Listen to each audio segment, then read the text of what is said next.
The top 8 of the 2020 League of Legends World Championship has been confirmed, with TES finishing in first seed in Group D and DRX finishing in second place. TES has had a very different take on the metagame, and we're going to examine the Enchanter supports that they have brought in this final day of the group stage for Worlds. In the first round, what TES did was they played to their strengths, known for their solo laners. TES had a solo lane focus 1-3-1, with Karsa on Grace facilitating the likes of skirmish heavy champions such as Camille, Renekton and Jax in the top lane, and playing some globals in the form of Nocturne against Fate in the mid lane, as well as Lucian and Akali, champions that excel at finding skirmishes in the side lane, getting priority, and then translating that into manpower advantages through which they can either control the map or find picks to take objectives. In those setups, the bot lane will play the likes of Senna, which Jackie Love played for 3 games, paired alongside the likes of a Tahm Kench or Set, champions that are high in sustain, allow the Senna to farm safely in lane, and provide some form of scaling in the form of team fighting presence. In the second round, however, they had a rather different change in strategy. While the mid lane went for skirmish heavy champions and assassins in the first round, Knight would play Galio, Orianna, and Syndra in the mid lane, control mages, or the team fighting Galio that excelled at taking 5v5 team fights. The top laner would see a similar trend as well, playing away from a 1-3-1 style and going for the likes of Sion and Urgot, which excel at team fights, and a Vladimir, who would also serve a scaling team fighting function, being picked into the Ornn.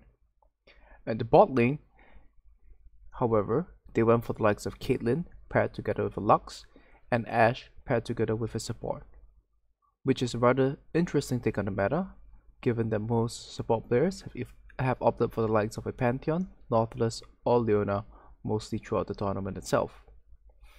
Now, this can be explained by TES's means of utilizing the jungler. While the meta has seen teams play for the jungler in the early stages, TES is a team that uses the jungle to facilitate the other laners instead.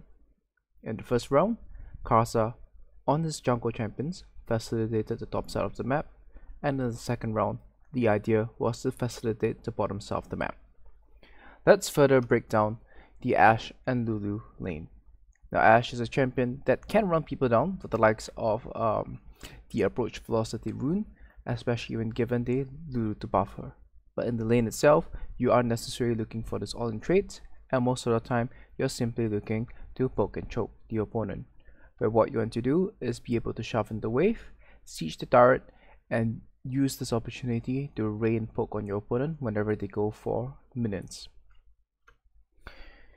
The general idea of playing such a laning is that you want to drain through your opponent's sustain, force them to burn their pots, and once they're out of sustain, you keep them pressed under the turret and force them to make a decision whether to take damage or pick up the CS for themselves.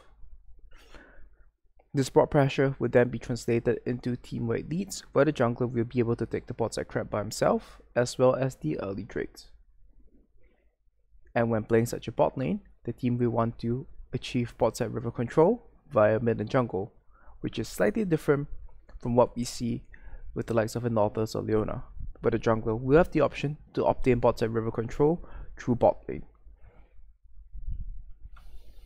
The strengths of going for such an approach was that by picking the likes of a Lulu or a Lux, you have a very strong scaling DPS, while Ashe and Caitlyn, especially Ashe, can be considered to be an immobile AD carry that can be rather exploitable.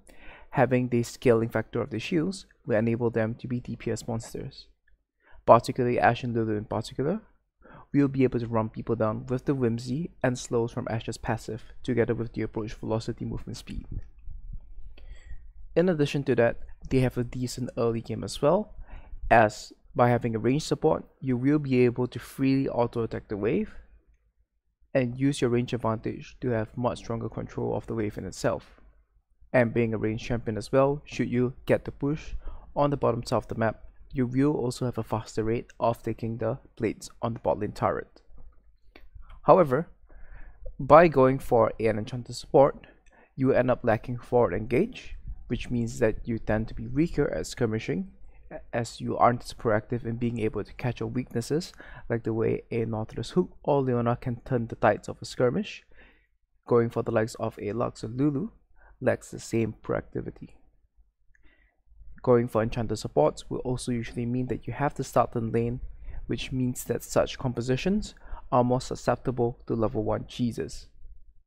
And should they find themselves falling behind, such champions can find themselves easily snowballed on if the opponents have an engaged champion that can force the issue easily. This is also due to these two champions having weak freezing options. In the game against FlyQuest, TES found themselves losing at level 1, and as a result they weren't able to secure the push, and Blitzcrank, being played by Ignar, whenever he landed a hook, was able to secure a kill for FlyQuest, who then snowballed and scored a upset win over TES.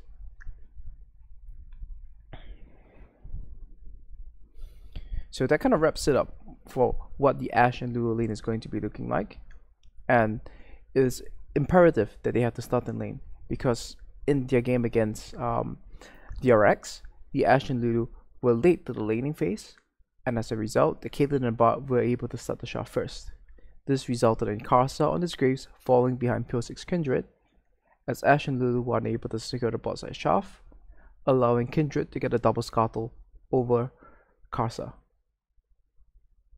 And that wraps it up for day 8 of the World Championship. I thought that TES had a very interesting take on the metagame, and my honest thoughts is that I don't necessarily think that we see this too much from TES, as already it has started to show weaknesses in two different ways. One in execution in the bot lane 2v2, and another with FlyQuest exploiting its weaknesses to level 1s. Still, if TES does find themselves losing games, I would think that it is through this strategy that they are most vulnerable. If you enjoyed this type of analytical content for League of Legends, please do like this video and consider subscribing to my channel. This content was brought to you by Jensen. I hope you liked the video and have a nice day. Get hyped for Worlds.